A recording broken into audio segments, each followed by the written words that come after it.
kesulitannya menjalankan kegiatan produksi souvenir ini, di awal kita menemui beberapa kendala yang emang karena persaingan pasar yang emang dengan daerah-daerah yang lebih dulu punya produksi seperti ini.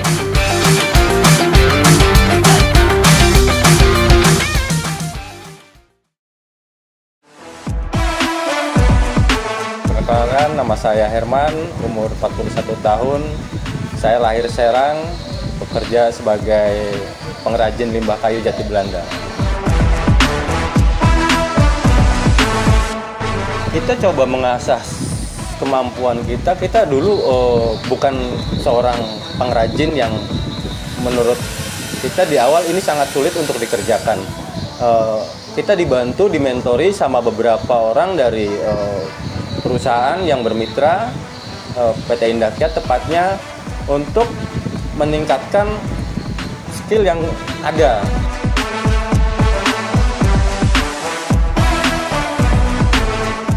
Ada target yang harus dicapai dalam kegiatan ini, terutama tentang konsep pemberdayaan masyarakat. Tujuan dari didirikannya bisnis ini supaya saya bisa merekrut, bisa merangkul teman-teman yang ada di sekitar yang membutuhkan pekerjaan. Kalau harga itu kita biasanya ditentukan dari berbagai aspek, terutama dari tingkat kerumitan, dari kuantiti produk, berapa jumlah produksi yang produk yang diproduksi, itu bisa menentukan berapa nilai harga satuannya.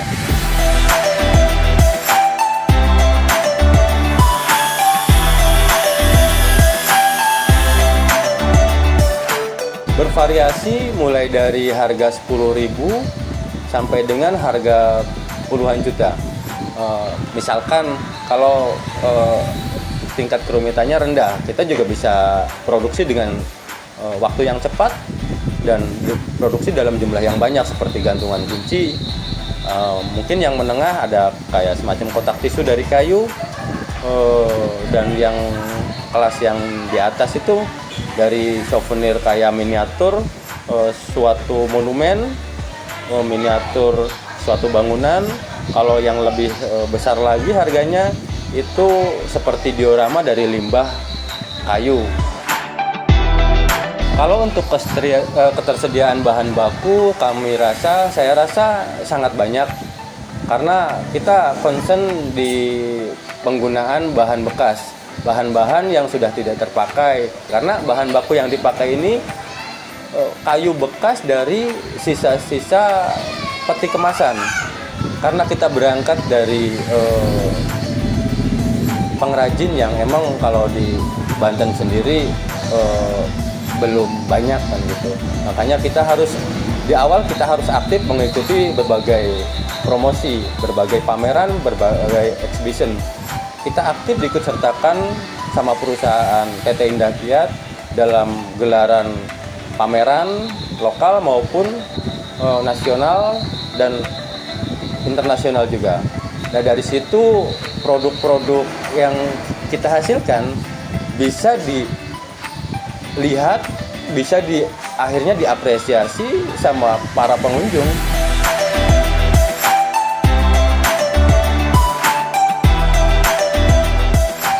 Kalau untuk pengenalan, untuk pelatihan bisa diakses secara resmi ataupun secara kegiatan yang emang diadakan sama pihak mitra kita dari pemerintah ataupun dari perusahaan yang digelar, dan itu sudah kita lakukan dalam bentuk pelatihan untuk memperkenalkan dan meregenerasi para seniman di kerajinan tangan ini. Modal yang saya butuhkan di awal itu, jadi sebelumnya saya pengrajin furnitur. Sebelumnya saya pengrajin furnitur yang beralih profesi menjadi pengrajin souvenir. Maka dari itu modal yang saya butuhkan sudah ada, mungkin peralatan petukangan kayu yang seperti biasanya. Cuma harus skill yang harus diasah untuk bisa memproduksi souvenir dengan hasil-hasil yang terbaik. Kesulitan kita di bisnis ini, di kegiatan ini, itu terkendala dengan sumber daya manusia yang emang sangat sedikit yang berminat atau tertarik di dalam produksi ini. Maka dari itu saya kolaborasi dengan perusahaan PT Indakiat untuk membuka pelatihan-pelatihan yang emang nantinya bisa untuk memenuhi kebutuhan sumber daya manusia yang bergerak di bidang kerajinan ini. Kita coba menggali kekayaan yang ada di Banten, karena wilayah kami ada di Banten.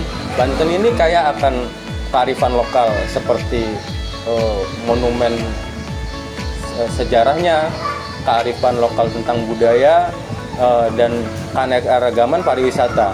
Maka dari itu kita coba eksplor tentang daerah-daerah yang bagus untuk kita buat dalam bentuk souvenir, dalam bentuk miniatur yang hasilnya bisa dijadikan oleh-oleh para pendatang, para turis, para pelancong yang datang ke wilayah Banten itu sendiri.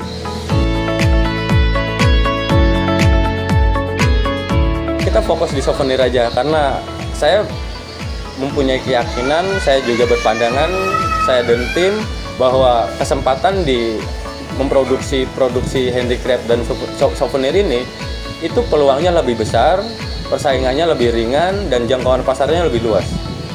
Makanya kita tetap fokus di souvenir.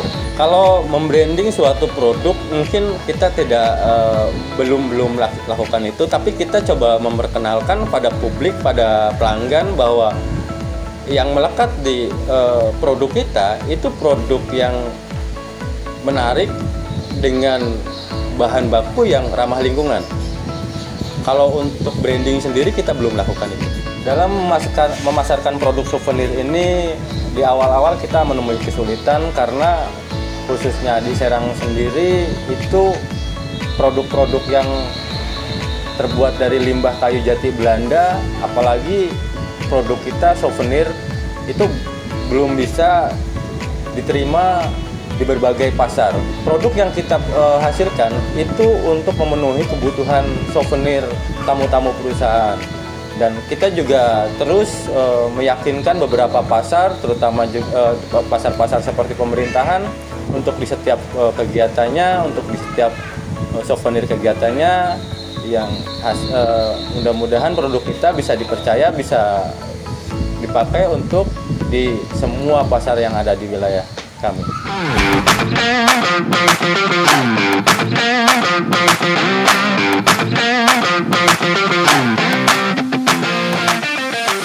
Untuk menjaga kepuasan para customer, untuk kepuasan para pembeli, kita coba terapkan beberapa kualitas, menjaga konsistensi waktu, dan kita coba suguhkan dengan karya-karya yang bisa memuaskan para pelanggan. Itu sih. Kondisi sekarang ini sudah dimudahkan dengan beberapa perkembangan teknologi, terutama dengan bantuan teknologi yang ada di internet. Kita bisa memperkenalkan produk-produk kita melalui Facebook, Instagram, dan beberapa toko online. Nah, dari itu peran media sosial, peran toko online ini sangat membantu di perkembangan bisnis kami. Harapan saya dan teman-teman kedepannya bisa menjadi seniman limbah kayu jati Belanda yang diproduksi jadi souvenir, bisa dijadikan souvenir di setiap tempat pariwisata yang ada di Banten.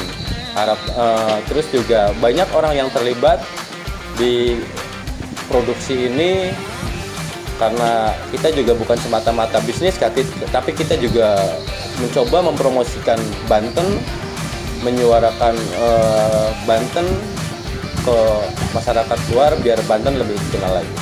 Terima kasih dari saya. Assalamualaikum warahmatullahi wabarakatuh.